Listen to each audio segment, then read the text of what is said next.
Hello everybody and welcome back to SkySaga Alpha 5. We're here on my home island and it is time for another episode. So, as you can see, kind of out here I've done a little bit of work kind of clearing some stuff up. And then over this way we've done a little bit more stuff. I've gone out on a few adventures between this episode and last episode, and I've started collecting up a whole bunch of recipes. This is not everything that I've currently collected, this is just some of the ones that I thought were cool and I wanted to kind of put out on show so that I can use them later on, especially these guys. I need to find more of these. There's actually 3 of these. This is a animal skull. I'll have a look at this thing in my rucksack.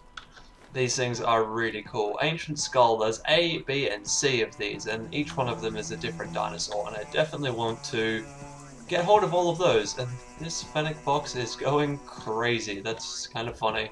So, anyway, we're going to put this guy back down for now, and I'll kind of move on and show you some other stuff. So I've got the bamboo, both double door and single door, and this means, for those of you who don't know, I have been into the jungle already, but that's okay because we're going to go there again today. Now, if you've also seen, I've kind of cleared up around the front here. I've got rid of all of the vegetation and the bones and all that kind of stuff, and I've handed all those in and put the rest of it away. And so, the other big change that's happened is this storage room down here is getting pretty close to being done. So we've got the pattern going in the floor, we've got these lamps set up in the floor and also in the corners. These are the stone beacons, which I really like as a decor item and also as a lighting choice. I think they work really well, both above ground and below ground. They work pretty damn well. And then of course we've got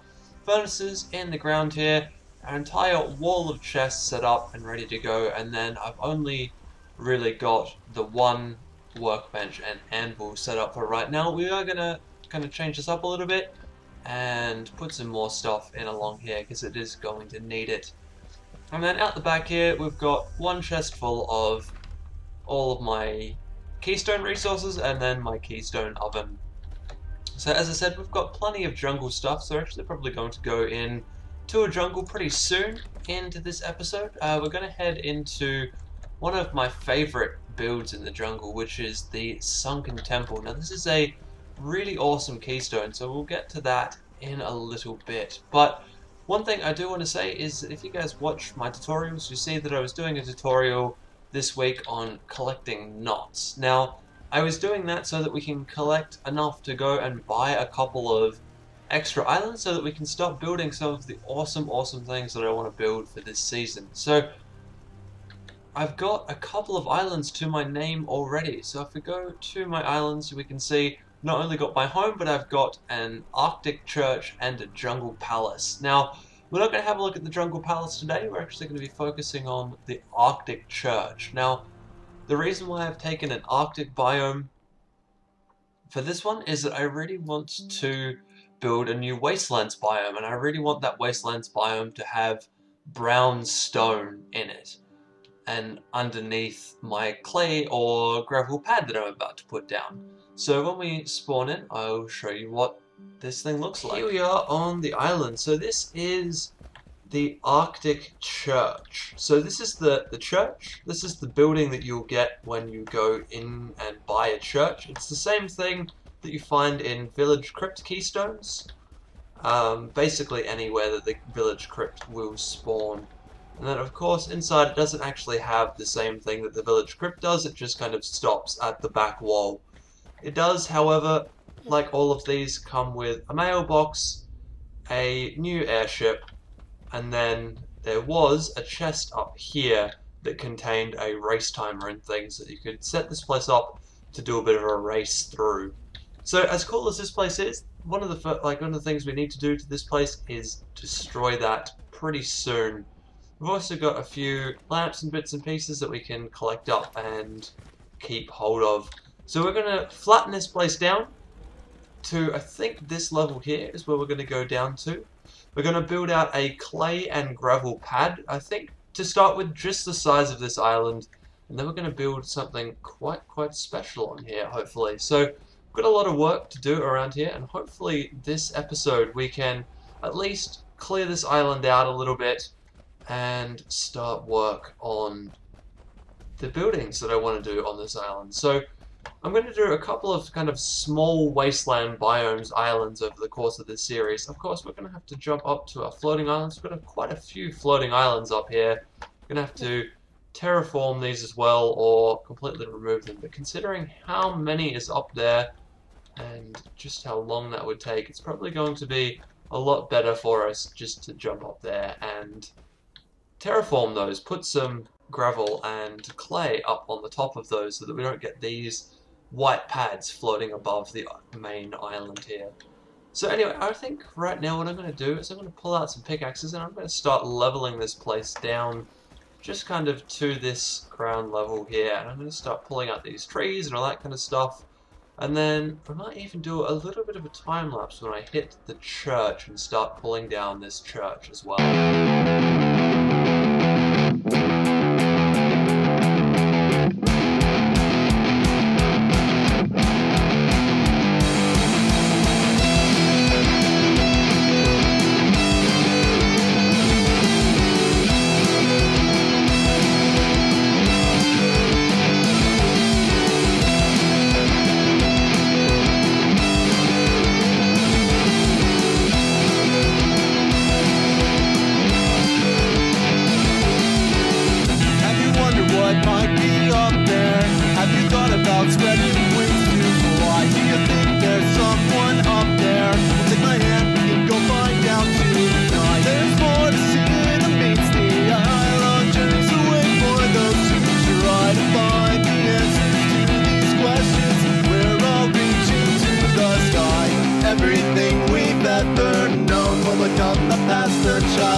Now that that island is worn to the ground, it is actually ready to be built on. But rather than jump straight into building, I thought we'd actually go and check out the newest biome in SkySaga Alpha 5 and head over to the jungle. So what I've got in my hands is a sunken temple keystone. This is probably my favorite medium jungle adventure right now. So we're going to go and have a look at this thing in action. I'd also like to point out that I don't think I mentioned last time, when you open a portal with a keystone, it colors the same color as the keystone. And if I didn't have the holes in the ceiling, you would actually get purple light being thrown around as well, which is really quite cool, I think. So let's head over to this adventure. So here we are in the jungle. This place is really, really cool. Now, first thing I want to show you is these guys. These are Colossosaur Pops. So these are basically baby dinosaurs. Now, I do need to kill them, as cute as they are, because I actually have a quest right now for defeating the right number of dinosaurs. Now, another good thing about these guys is that they are small and passive, and they drop dinosaur meat, which has the same amount of health regen as bear meat. So this is a better and easier way of getting something that gives a lot of health regen.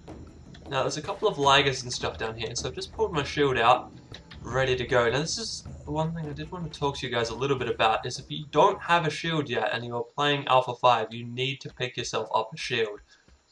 Unlike in Alpha 4 and Alpha 3, when you hold a shield in front of you, you don't lose stamina. The only time you lose stamina when holding a shield is when you get hit.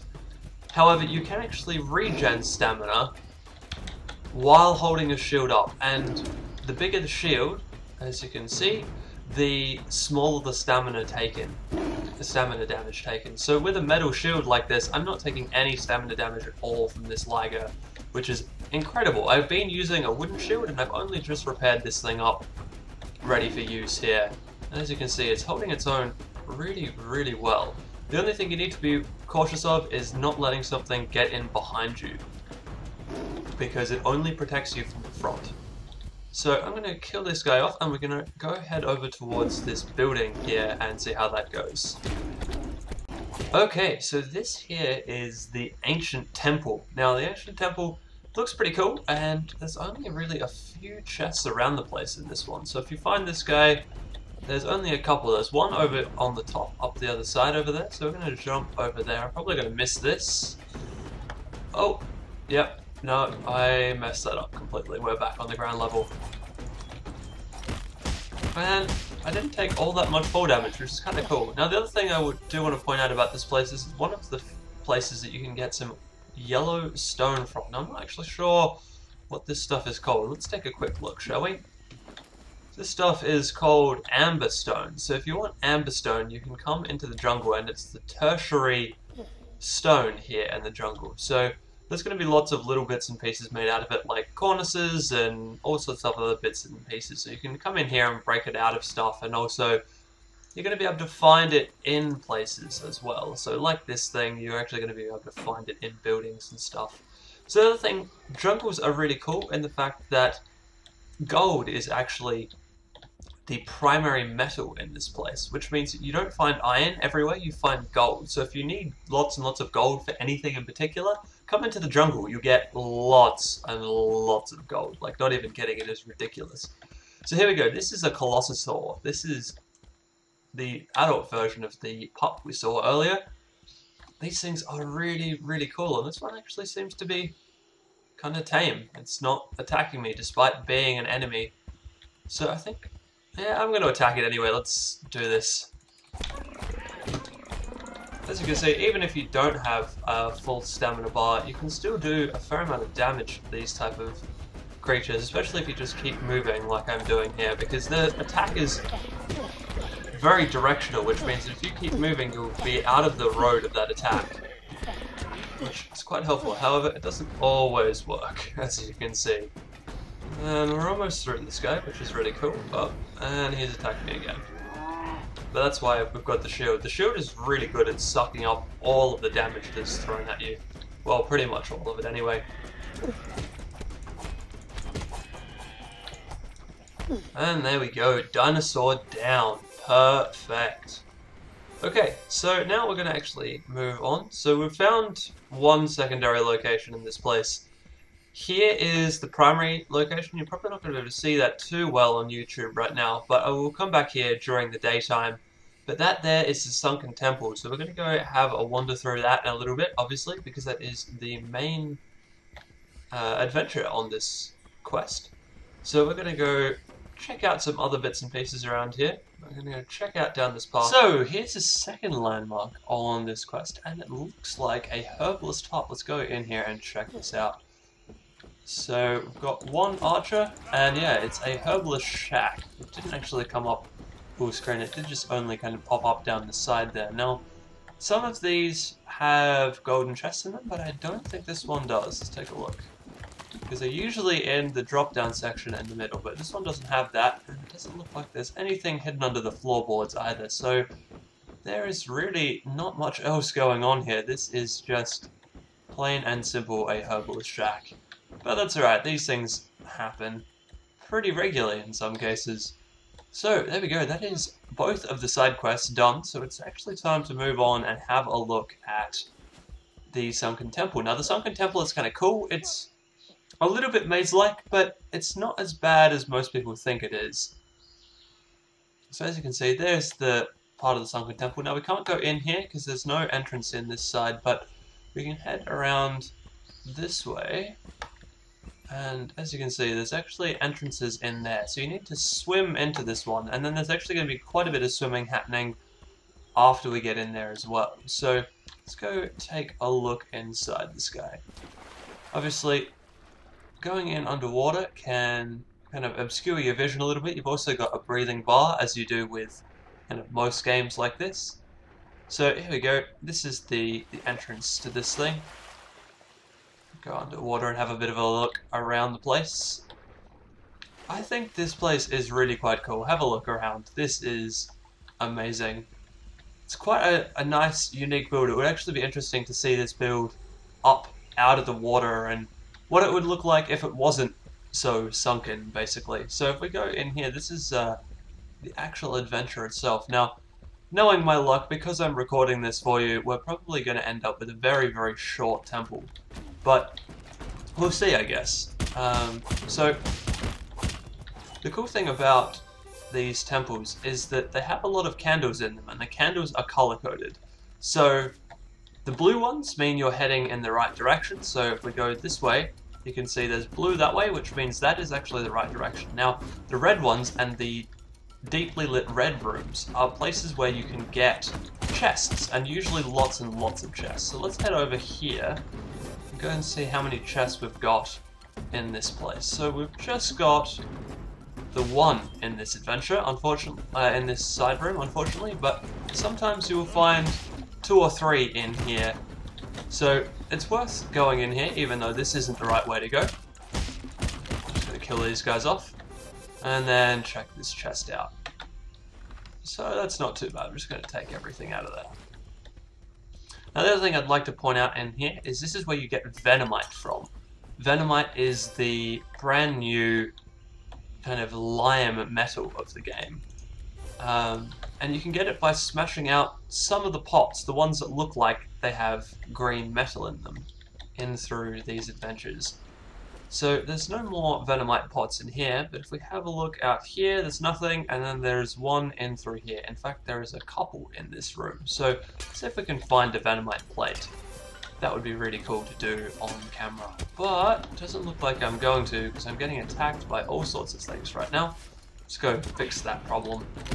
Once again, another room full of red, and we've just got one chest in here. Go out and kill this guy.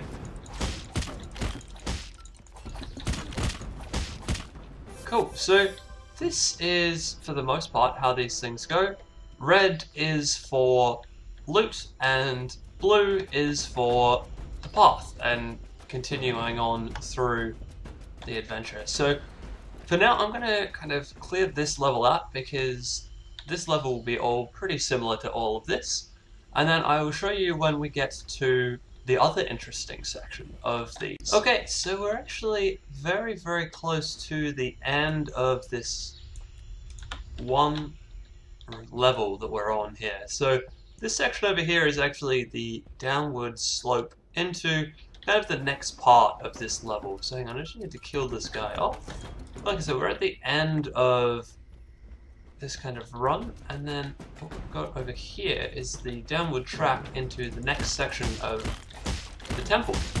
So we should go and have a look at what this involves. Now this is the sunken temple, of course, so the next section involves swimming, and lots of it. Now I'm going to have to edit this a little bit before I put it up to YouTube, because it is quite dark in this water. Now you're kind of swimming through a bit of a passageway, and if you go all the way to the top, you can grab some more air and come back down again. So as I keep swimming along here, you get a few patches where you end up with crystals and stuff, like lighting your way up for you, and then you also get these kind of crossway sections. Usually there is only one way out of these, and that is this way in this case. And then you will also find stuff like this, where you've got 2 directions you can go. One is this way, and the other is that way. Now, as before, the same lighting trick applies. So we've got red light going over here, and we've got blue light going over here. So this means that this is the way up to the next section of the temple, and this way is the way to get more loot. So we're going to go over here and check this out. I think I've actually already been to this area though, because I dug through the wall a little bit earlier and kind of cheated when I saw the chests on the map. Now, the reason I did that is because there's actually gold chests, or at least a gold chest in this place, and usually the way you find that is by digging through a wall. So if we find one of those, I will definitely show you that on camera, so you can know what you're looking for, and you can find the gold chest in this place, and hopefully find yourself a few more symbols that you can use to make your character up. So for now, we need to keep moving on through this temple. Now, once you kind of do a bit of a swim, you'll end up on a staircase, and you'll go down into the next level of the temple. Now, once you get down, this place is very, very similar on each level. So you're basically just going to repeat this pattern over and over and over again until you get to the portal room. So you come into a room like this, which is full of blue light, which means you're going in the right direction. And then if there is red around, it means you've got chests. Otherwise, you just keep following the blue lit rooms to get to the end of this temple. So I'm going to clear these guys out, and I'll probably see you again when we find the gold chest. Just kind of pull you back in here and point something out. So it's a lot easier if you actually use the water to your advantage. Even in the pitch blackness, you can see little bits and pieces under the water because of the kind of teal tinting that they put over top of everything. Whereas if you go up to the surface, it is pitch blackness and you can't see anything at all, which is not very useful to you. So it's better to kind of use the underwater to your advantage and then only go up for air when you absolutely need it. I think it's definitely the best way of completing this type of thing. So we're going to keep going here for a bit, kill off this skeleton. But this is how this temple is done. You basically run a bit of a level and then you swim through some water and there's an opportunity for some chests. And then you run a little bit more of a level once you find the way out of the water section. And then you kind of keep going like that until you find the portal room, which is, as always, at the very, very end of the adventure.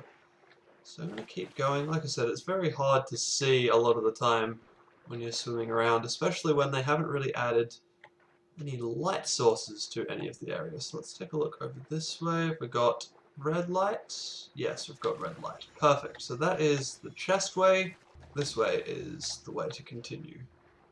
Let's go grab those chests now, though. And just as I cut, I did actually spot the telltale sign for this chest. So now that I've killed this warrior, I'm going to turn around and show you it. That is it right there. This tiny little grate in the wall is all that signifies that there is a golden chest behind this wall. So if we dig through here, you'll see that we've found the golden chest. And in here is always some bitter insignias. So like maybe if you're in the jungle, you find a bitter insignia. You also find symbol scrolls and you also find coins. So this is the third dagger symbol I've actually got. So if you need a dagger symbol, let me know. Hit me up in the comments and I will definitely drop it off to the first person who says that they need it. So I'm going to take this bitter insignia here. As you can see, my inventory is getting quite full.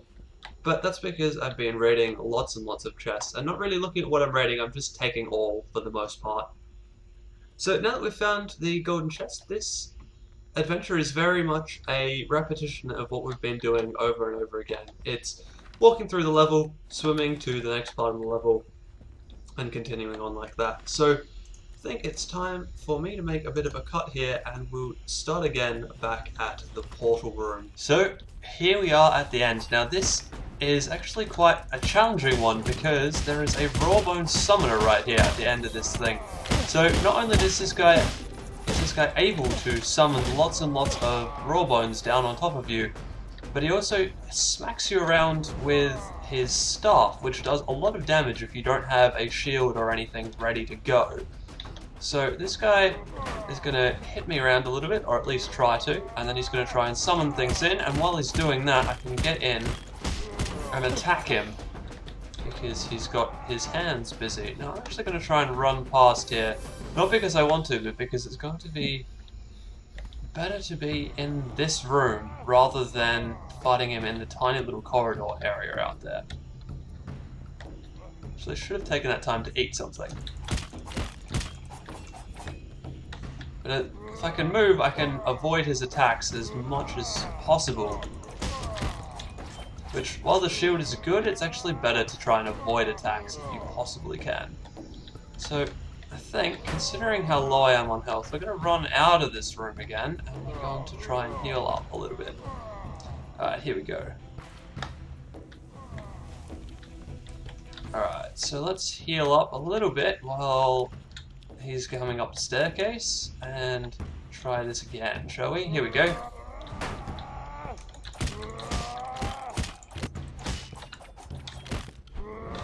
That was perfect. That was exactly what I wanted to happen. Use up most of the stamina and then pull the shield back up before he starts swinging, which is exactly what you want in this situation. Looks like he's summoned in a whole bunch more stuff. That's alright, because if he swings at us, he's going to hit them, which will help us out a little bit. They're getting annoying, so let's kill all these guys off as well. Oh, and I've just killed him. There you go. It's amazing what one scimitar can do for you sometimes, isn't it? So obviously there's some very valuable stuff up here, so I'm going to collect all of that up. And I will see you back at home, because that is it. There is the end portal, there is the end chest. It is time to go home, so I will see you over there. So I really, really like that adventure, and I hope you guys do as well. And usually that thing comes up for sale every now and again in the hub, so if you do see the Sunken Temple pop up for sale in the hub, I would grab hold of it, and I would check it out. Like I said, I really like it as an adventure. So, we're back here over on the island that I'm going to start doing up my Wastelands on. So as you can see, I've completely removed the church, but you guys kind of saw that a little bit in the time-lapse anyway. And now it's kind of time to start work on the Wastelands that we're going to put in over here. Now, this Wastelands are kind of inspired by the skull that we've found already, and also by the Lion King. In actual fact, we're going to do up a little bit of a boneyard type thing. So somewhat similar to the elephant graveyard in the Lion King, but where we might actually throw in a few different types of animals and also make them absolutely massive, because I'm going to have to use blocks to build these things up, and of course we don't have small blocks here, so to get the detail that I need and want in these skulls, I'm going to have to make them huge. We're talking, you know, 20 blocks or 15 blocks high, and then whatever that comes out to be for width and breadth and all of that kind of stuff. So these things are going to be absolutely huge. The first step, of course, though, is to fill this entire island in with clay, because a wasteland is not snowy. That's not the way this works. I mean, I guess the Antarctic is kind of a wasteland, but it's not the type of wasteland that I want to go for. So the reason we chose the Arctic, though, is because of two reasons. So first of all, if I stop talking for a second, you can hear the wind rustling through this place. I'm not sure how well that's going to carry across over to YouTube, but the actual sound effects here are very kind of windy and blowy, which is perfect for a wastelands biome. And then, of course, underneath the ground, we've got all of this brown stone as well. So it's perfect if I ever want to do a wastelands with caves or anything like that. I know that I've got brown stone of a naturally placed form underneath whatever I build. So I can actually build some caves that look like they are supposed to be in a wastelands type environment. So that's really cool, and I think any Wastelands project that I build from now on will be on an Arctic type world like this. So I'm going to keep going here for a second. I'm going to start placing down a whole lot more gravel. This island is coming along quite nicely. As you can see, I'm starting to place down a whole lot of the gravel that I need down for this island to become a bit of a wastelands biome. There are a few places where I do need to make a bit of a change, cut in down the line and add some more gravel down the line, but other than that, it's coming along quite well. I've gone through quite a lot of gravel so far. Probably gone through 10 stacks already, and I've got a few more stacks in my inventory ready to go and place down. But this type of stuff is just kind of grunt work, so I'm going to, I think, complete this between episodes so that when we come back next time, we can actually work on this island properly and work on what this island is going to become. I'm thinking that we're going to have just kind of bones and bone structures scattered all over the place, and then we'll probably end up having a really big T-Rex or a really big mammoth, or both, kind of around here somewhere. So between this episode and next episode, I'm going to continue placing down all of this gravel that I need to place down, because as you can see, there's still quite a lot of distance to cover and quite a lot of land to go. Obviously, also going to have to jump up to our upper islands and do the same thing, because otherwise on the map you're just going to see big white discs, which isn't really what I want. So yeah, cover it all the way out to all of the edges, and then once we get in next time, we're going to start working on some of these actual skulls and bones and stuff that I want to start building up. So that's going to be it for this episode, and yeah, next episode we'll start working on the actual boneyard. That's, I think, what I want to call this place. I want to call it the boneyard. So yeah, I will see you next time.